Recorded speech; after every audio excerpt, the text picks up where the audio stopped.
Good morning, everyone, and welcome to today's presentation. I'm excited to have you here as we explore the key standards for inspecting central air conditioning systems. Today's topic is inspection standards for central air conditioning systems, focusing on ductwork, piping, equipment, and testing procedures. We'll also look at how to ensure all HVAC installations meet the approved standards like SMACNA, ASHRAE, and NFPA. Additionally, we'll briefly review how to calculate power consumption, with an example involving voltage, current, and power factor. So, let's get started and dive into these important guidelines for maintaining quality and safety in HVAC systems. Let's take a closer look at the air duct network. When designing these systems, it's essential to select the right duct size and type, and for that, we refer to the SMACNA guidelines, specifically Table 1.8. This helps ensure we meet industry standards for efficiency and safety. The gauge of the duct depends on its width, meaning wider ducts typically require a different gauge than narrower ones to maintain strength and durability. You'll also notice that fire and volume dampers are included in the drawings. These are critical for safety and controlling airflow, especially in emergency situations or when managing different zones within the building. Now, to understand the duct dimensions, we calculate the duct area by multiplying its width by its height. For example, if we have a duct that's 0.6 meters wide and 0.4 meters high, the area would be 0.24 square meters. Then, to determine the airflow capacity, we multiply this area by the airflow velocity, which in this case is 6 meters per second. So, the airflow would be 0.24 times 6, giving us 1.44 cubic meters per second. These calculations are fundamental because they help us ensure the ductwork can handle the required airflow efficiently, contributing to the overall effectiveness of the ventilation system. Now, let's talk about duct insulation. The density of the insulation typically ranges from 24 to 48 kilograms per cubic meter, which helps ensure proper thermal performance without adding unnecessary weight. The thickness usually falls between 25 and 50 millimeters, providing an effective barrier against heat transfer. To install the insulation properly, we use sticker pins along with a vapor barrier coating, which helps prevent moisture from penetrating and compromising the insulation's effectiveness. Understanding heat loss is crucial, and the basic formula we use is U times A times delta T, where U is the overall heat transfer coefficient, A is the surface area, and delta T is the temperature difference between the inside and outside. For example, if U is 0.8, the area is 4 square meters, and the temperature difference is 10 degrees Celsius. The heat loss would be 0.8 times 4 times 10, which equals 32 watts. This calculation shows how insulation plays a vital role in reducing energy loss, making systems more efficient and cost-effective. It's a key part of designing thermal systems that are both practical and sustainable, aligning with our overall goal of energy efficiency and environmental responsibility. Let's talk about air outlets and diffusers. First, it's important that their type and location are approved by the architect, ensuring they fit the overall design and function properly. Next, we need to make sure to seal around the plenum box, which helps prevent air leaks and maintains efficient airflow. Testing the airflow rate is also a critical step. Remember, the airflow in CFM, cubic feet per minute, is calculated by multiplying the velocity in feet per minute by the area of the outlet in square feet. For example, if the velocity is 500 feet per minute and the outlet area is 2.5 square feet, then the airflow would be 1250 CFM. This calculation is key because it ensures we're delivering the right amount of air for comfort and efficiency. Overall, these steps help us maintain proper ventilation, which supports a healthy indoor environment. Now, let's move on to AHU and FCU units. First, it's crucial to verify the model and capacity against the submittal documents. This ensures we're working with the correct equipment specifications from the start. Next, we need to check a few physical components, filters, drain lines, and vibration pads, to make sure everything is in place and functioning properly. These small details can really impact the overall performance and longevity of the units.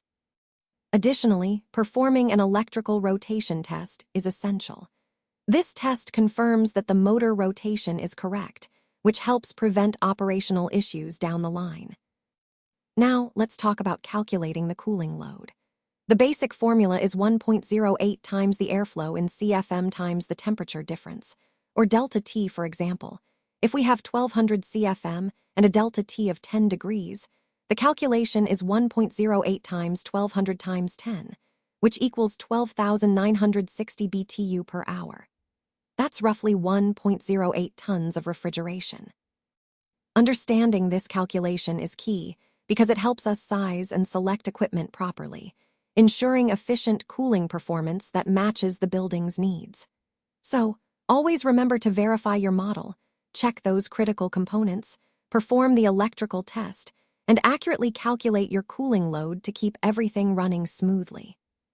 Let's talk about the chilled water piping system and some of the key considerations for its design. First, pipe alignment and support spacing are critical, and they need to adhere to the standards set by ASME B3013. This ensures the pipes are properly supported and aligned, reducing stress and potential damage over time. Next, we include expansion joints approximately every 30 meters. Since pipes expand and contract with temperature changes, these joints help absorb that movement and prevent stress buildup. Insulation is also important, and it must be selected based on the ambient temperature where the piping is installed.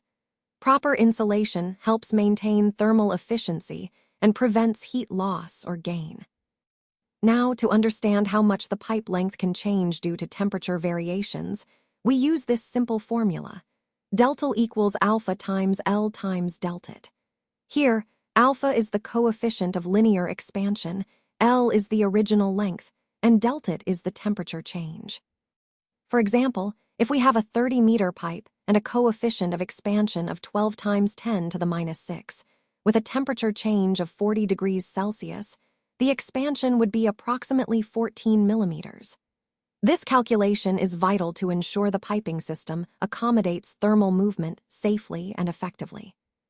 Connecting everything, these design considerations help us maintain the integrity and efficiency of the chilled water system throughout its operation, preventing issues before they arise and ensuring reliable performance.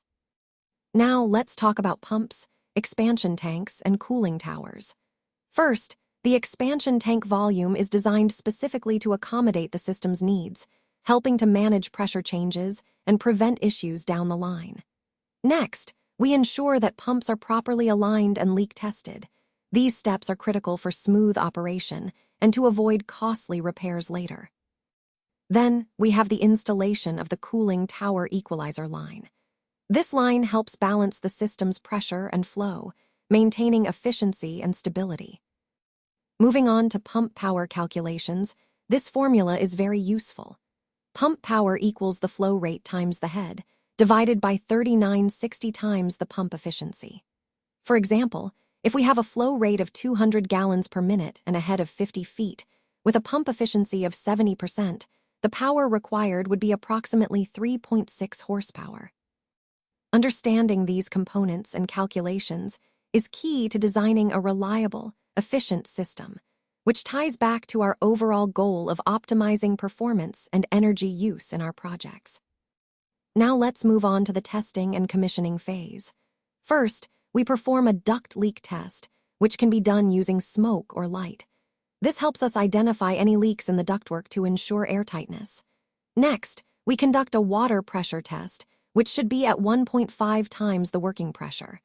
This ensures the system can handle the maximum expected pressure without issues.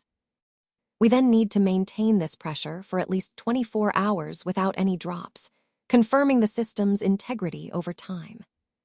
Throughout this process, it's crucial to record all readings meticulously. That way, we have documentation of the system's performance. Now, regarding the pressure drop calculation, it's based on the formula.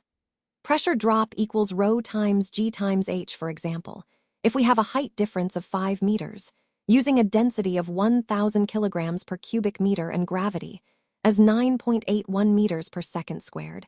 the pressure drop calculates to approximately 0.49 bar.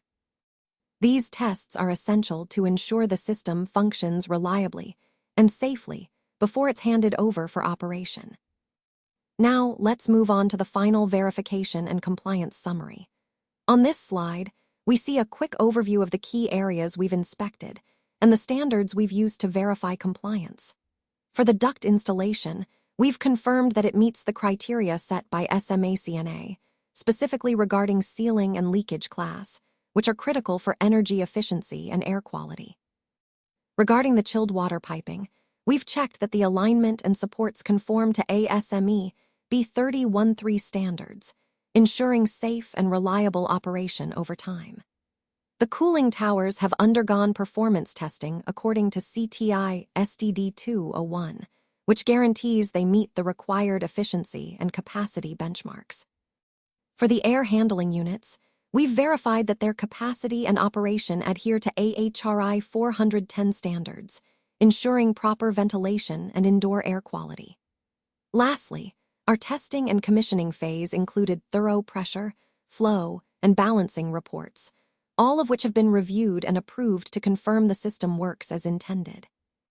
Overall, this slide highlights that every critical aspect has been carefully inspected and verified according to recognized industry standards, ensuring that the entire system is compliant, efficient, and ready for operational use.